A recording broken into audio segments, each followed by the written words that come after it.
ఢిల్లీ హైకోర్టును ఆశ్రయించారు హీరో నాగార్జున. అనుమతి లేకుండా తన ఫోటో పేరును వాడుకోకుండా ఆదేశాలు ఇవ్వాలని ఢిల్లీ హైకోర్టులో పిటిషన్ వేశారు. తన ఫోటోతో ఏఐ జనరేటెడ్ వీడియోలు తయారు చేస్తున్నారని నాగార్జున చెప్పారు. ఇక ఈ వీడియోలున్న 14 వెబ్సైట్స్ లింక్స్ ను తొలగించాలని న్యాయస్థానాన్ని కోరారు. నాగార్జున పిటిషన్ విచారించారు జస్టిస్ తేజస్ కార్య.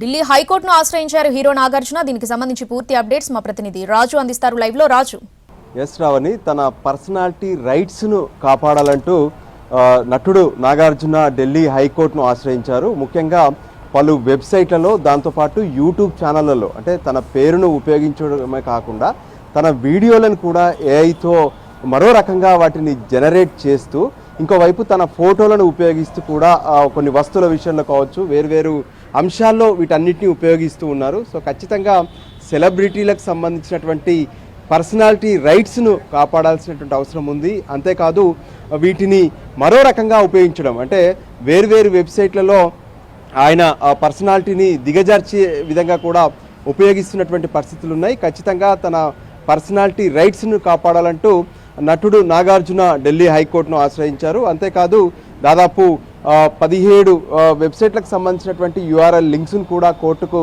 సమర్పించారు. అందులో పూర్తిగా కూడా అసభ్యకరంగా తన ఇమేజ్లను ఉపయోగించడమే కాకుండా వీడియోస్ను కూడా ఏఐ ద్వారా క్రియేట్ చేశారు.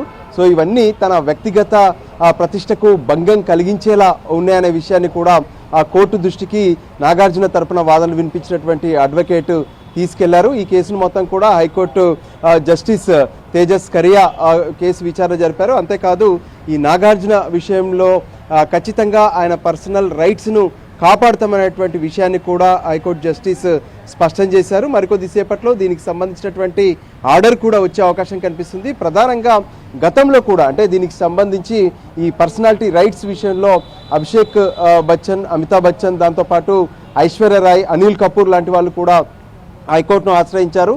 తమ పర్సనాలిటీ రైట్స్ను కాపాడాలంటూ వాళ్ళు వేసినటువంటి పిటిషన్లలో వాళ్ళందరికీ అనుకూలంగా హైకోర్టు ఉత్తర్వులు కూడా జారీ చేసింది. సో దానికి అనుగుణంగానే నాగార్జున వేసినటువంటి ఈ పిటిషన్లో నాగార్జున పర్సనాలిటీ రైట్స్ను కాపాడే విధంగా హైకోర్టు ఉత్తర్వులు ఇచ్చే అవకాశం ఉంది. అలా ఉత్తర్వులు ఇస్తే ఎవరైతే ఆయన అనుమతి లేకుండా ఉపయోగించేటటువంటి ఫోటోలు కావచ్చు, వీడియోలు కావచ్చు, లేదంటే వెబ్సైట్లలో ఇష్టారాజ్యంగా రాసేటటువంటి వార్తలు కావచ్చు, వీటన్నిటిని కూడా ప్రొటెక్ట్ చేసుకునేటటువంటి అవకాశం అప్పుడు నటుడు నాగార్జునకు దక్కుతుంది. సో దానికి సంబంధించినటువంటి అంశాల విషయంలోనే నాగార్జున ఢిల్లీ హైకోర్టును ఆశ్రయించారు.